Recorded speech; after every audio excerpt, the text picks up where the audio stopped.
Good morning. Welcome back. We can't catch a break around here. We had another 6/10 of rain last night, which I suppose it could have been worse, but it's wet again, so we won't be in the fields this week. Still April. It's okay, but it is getting to the point where it's getting a little frustrating. So anyway, we're still working in the shop here, getting my 2-row planter put together. Got the row units on, and I'm trying to figure out this gearing again. I did some math wrong the other day. We made a big video about it. I was wrong. We're trying again.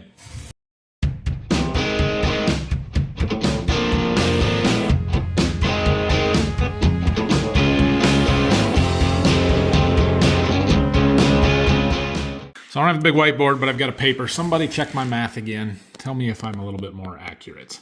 Okay. We have here a 40-cell plate with a gearbox with a ratio of 28 to 19. So that means for every rotation of this gearbox, we're going to need to input 1.47 rotations into our gearbox. Okay? Okay.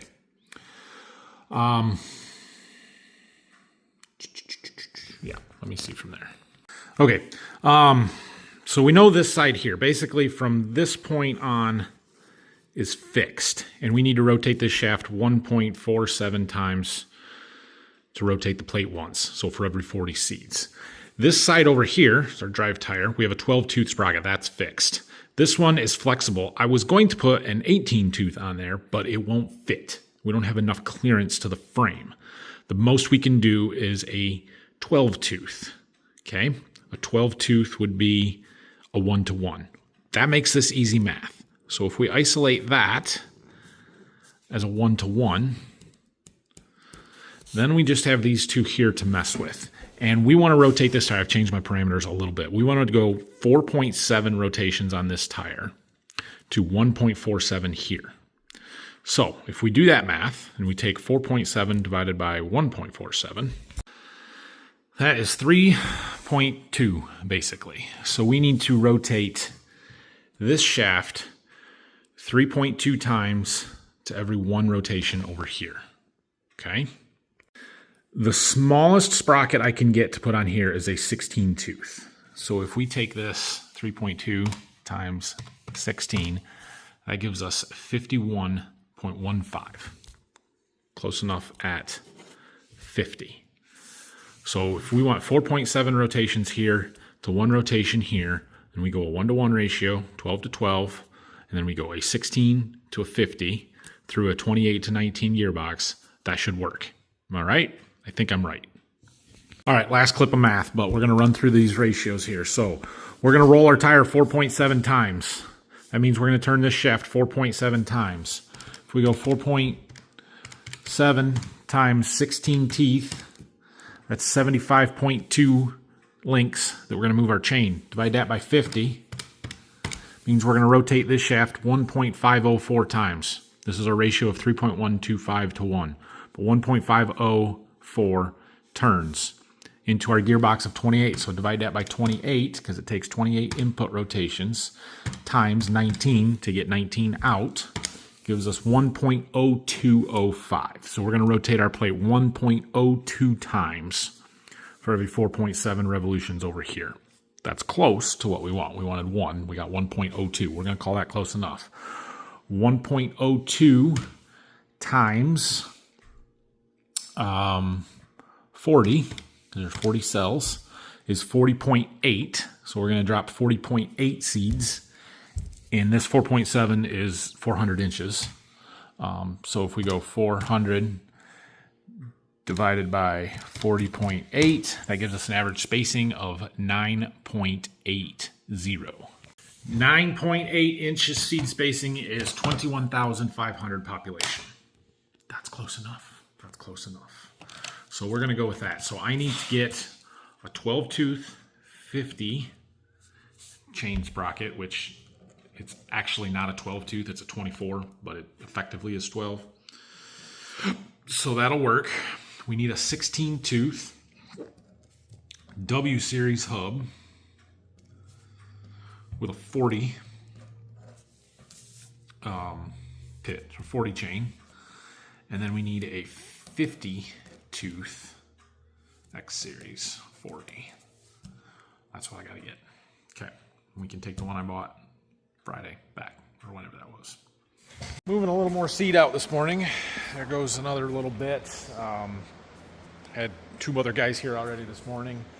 And I dug out some boxes. We're probably going to treat some beans here this afternoon. It's lunchtime already. I'm going to go eat lunch, and then we'll come out here and mess with this, I guess. So, go from there.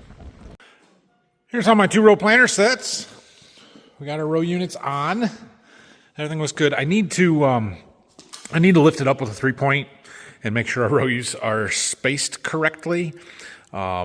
I measured on the frame and tried to match it up with that, but the row units at the bottom may be a little different, and my quick measure showed they were at 29 inches, which is close, but not perfect, so we may play with that a little bit. Yeah. A few other little things that I've been kind of working on with it here. One, the air lines for our airbags. I took off the double fitting and put a single fitting in the top of this airbag, ran it over to here, and then we'll run a line out. I want to get something like this, a T where we can put a pressure gauge and a Schrader valve so that I can just air it up and put in however much air we want in our airbags for our down pressure. That system will be done. Easy, no problem there. We don't really need to be able to adjust it in the field. We just need to be able to set it and have it set. Obviously, we've got our vacuum hoses here. I've got to figure out how to cap this end and adapt it to our Milwaukee shop vac and figure out where we're going to put that Milwaukee shop vac. We'll have to fit on there somewhere. We'll just strap her down if we have to. But that's how we're going to provide our vacuum, which should be fine. I don't know if we need to be able to adjust that or not. We'll figure that out as we start getting it to work. So, obviously, we're waiting on our sprockets and gears. I've ordered everything. Here, I'll show you. I won't be able to show you real well, but this was the 50 by 36 that I got, which would have been an 18 tooth for off of our drive tire. And it needs to fit on here, but you can see we hit this, and even if I take this bolt out, it would hit the framing up here. This won't fit on where that shaft needs to be. So that's why we had to go down to a 12 tooth, a 1224 instead of an 1836 for this chain, which is the one that goes on our drive tire. So, and then that'll drive this shaft out to here. We're going to put our 16 tooth on here, and then our second shaft, which is this one, is going to go through right here, kind of like that. We've got some bearing hangers that'll go on here, and then we'll have our 50 tooth on here, which this might be in the way. Hopefully that'll fit. We might have to modify our tightener a little bit somehow, but we'll figure it out. And then the Pro Shaft gearbox will also go on the end of this. Our Pro Shafts, however, are going to be a little long. They're too long. So I did find somebody on Facebook Marketplace that has some of the right size ones. They're selling for 25 bucks a piece with the gearbox, and they're like 10, 15 miles from here. So I think I'm going to go and get a couple of them from them. These are what the guys that had the row units had. And they came with the row units, and that's what they had taken off of their planter. So it's what it is. Not a big deal. We'll get the right stuff there. So yeah, big thing is getting the sprockets on. Hopefully everything fits. Got another little project to work on here. The last few times we've been using the sprayer, we've had a code come up a couple of times, a CCU code, something. And in my research, I have found a couple of people that said it's this wire harness and these micro switches. So I got one. The dealer had them in stock, which is probably a good sign that that's the problem. It was $100. It's worth trying to change it rather than have them come out and look at it. So it's in the armrest here. We got to take this apart and see if we can't figure out where exactly everything's at and change that harness real quick. Somewhere in here. So there's some screws underneath here. We'll go ahead and take those out. Let's see what we get. Oh boy. Yeah, in there somewhere. Oh boy. All right. We've got, I had to disconnect this cable down here. That's the hydrostat cable. Yeah, our switches are up in there. They're way up there. It's this wire. Like right there's a couple of them. Right over there's one of them. So we gotta take that whole thing out of there, which I think is these Torx here. I wonder if I can just disconnect these and take it onto the bench and then get it back together, because that would be easier. It can only go back together one way, right? Because we got it apart. All right, well, let's go in on the bench where we can see and have some space to work. 1, 2, 3, 4. Some of these had a little corrosion on them, so hopefully that was our issue.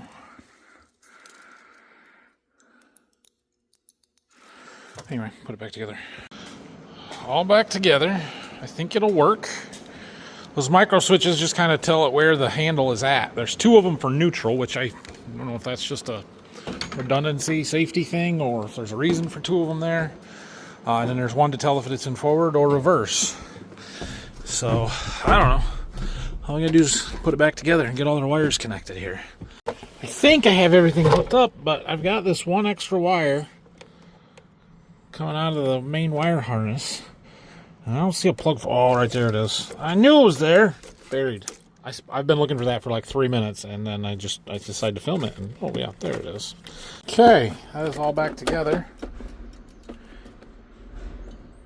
You can hear the micro switches.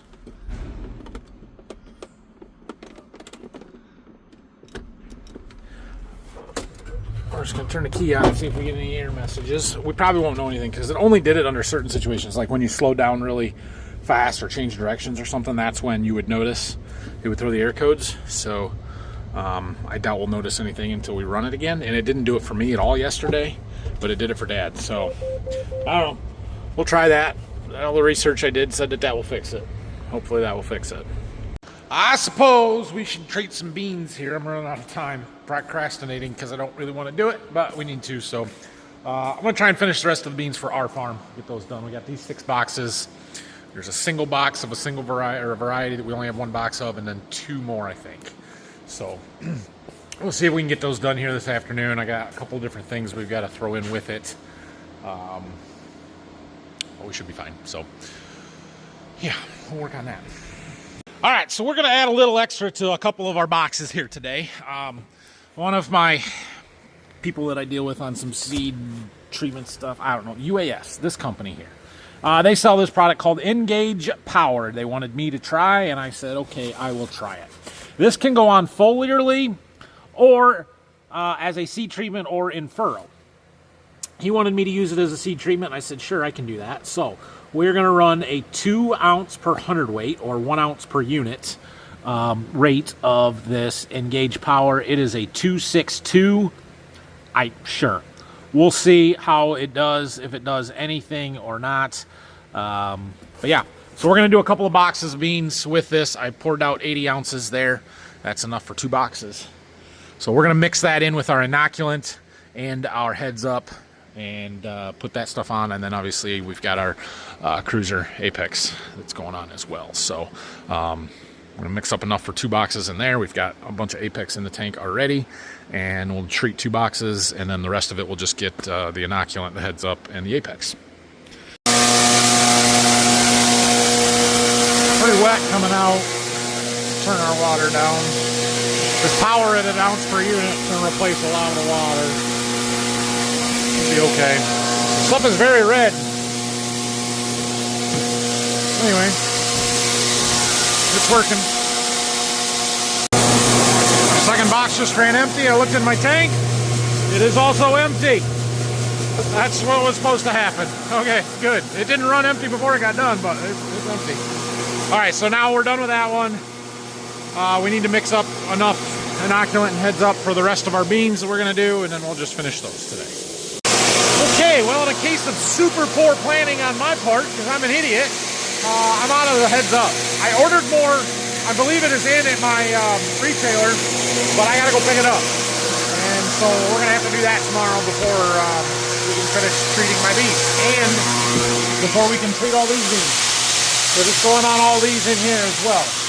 which is why I needed more, because when he told me he wanted it on 1,200 units, I'm like, oh, okay, we can do that, but I gotta get more. So we got more, and more inoculant, because I'm down to my last box of inoculant, and it's not enough to do all these. Check it out. That stuff I was gonna go get tomorrow, yeah, they just dropped it off. I got it.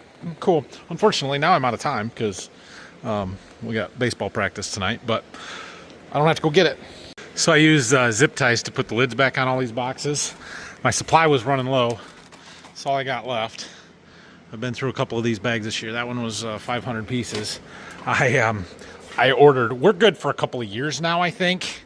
I ordered a whole lot of zip ties. And we got colors, because colors were fun and cheap, but we got a couple thousand blacks for normal stuff. But then I thought I can use colored zip ties to differentiate seed treatments in different boxes and be able to see better without just looking at the tags. So we've got red, green, blue, yellow, should be a bunch of orange.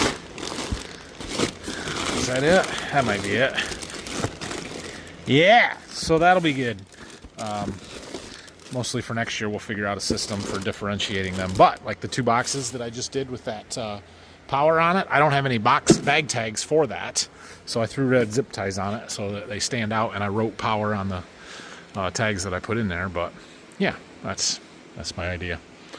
Anyway, the rest of this stuff, we're going to try foliar and spray it on. But I wanted to do a couple of boxes with it as a seed treatment. So we'll have to try and keep track of those and where we plant them and if there's any noticeable difference. But anyway, we're down to 4 boxes of beans that I need for our farm. We've got 1 more of the variety that we were just doing, the single box, and then 2 boxes of some 3-3s. So we got to get those treated, and we need to start bringing all of these beans out of the lean-to here.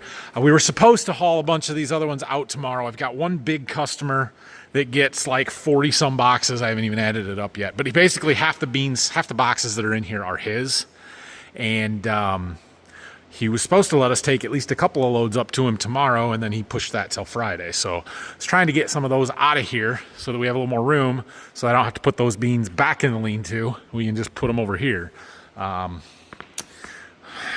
Yeah, but now we got to wait till Friday. So we might start treating them anyway and just set them off to the side. I've got a little bit of corn here and a few more that I need to sort out that I'm going to try and get delivered tomorrow and keep some stuff moving around here. We did get a bunch of corn out today, so that pile's getting smaller. All right, before we wrap up today, we have another thing that I need to talk about. So today is April 28th. Tomorrow is April 29th. Tomorrow is my dad's birthday, and this year is a pretty significant one for him. And so, do your thing down there in the comments for my dad, and I just wanted to say happy birthday to him. I think we're gonna go out to eat tomorrow night as a family, maybe meet Sister Anna somewhere. And yeah, so if you're watching this tomorrow, which is the first day that it's been out, it's Dad's birthday today, so happy birthday, Dad. 70 this year. That's a big one. Our wheat is growing. We tinged it a little bit with our added nitrogen we put on. That was last week. A little burn here. No big deal. It'll grow out of that. But yeah, it's jointed. You can see a joint right there. Gonna stretch out now and get a little bigger. And eventually we'll be heading out here. Flag leaf will come out. I don't think that's the flag leaf, but no, I don't think that's it. A couple weeks. The weather has actually been fairly decent for the wheat. A little too much rain is making us lose some nitrogen, but this has greened up since we added that other shot last week, so it really looks pretty nice right now. The stand is really good. Wheat likes the cool weather, and we haven't been super hot. It likes having plenty of moisture. We don't want it to be saturated, but really we're setting ourselves up for a pretty good wheat crop, hopefully. We need it. Well, baseball went better tonight than last night. It wasn't raining at least, so we'll see what's going on tomorrow. I'm going to try and deliver some seed, make a few errands to run and stuff. We'll maybe keep treating some beans and working on a few things, but yeah, I'm going to go out to dinner for Dad's birthday. So have a great night. Thanks for watching this one. Questions and comments, leave them down below. See you guys tomorrow.